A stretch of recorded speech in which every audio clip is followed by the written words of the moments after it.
Need an official statement from Klarna for your records, taxes, or to dispute a charge?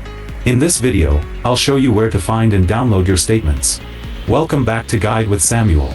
Your Klarna statements are formal records of your transactions and payments. You can access them easily within the app. Open the Klarna app and go to the Payments tab. For a more formal statement, look in your account settings for Statements, Invoices, or Transaction History. You can usually select a date range for the statement you need. Once you've selected the period, tap the option to Download or Export.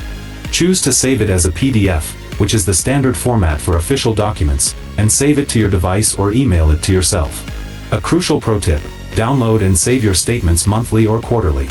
This makes it incredibly easy during tax season to account for your purchases and payments, especially if you use Klarna for business-related expenses. And just like that, you have a professional financial record in your hands. Downloading statements helps you stay organized and prepared. Do you keep digital or physical copies of your financial statements? What's your filing system? Share your tips. For a physical copy, watch our next video on how to print a Klarna invoice. Thanks for watching.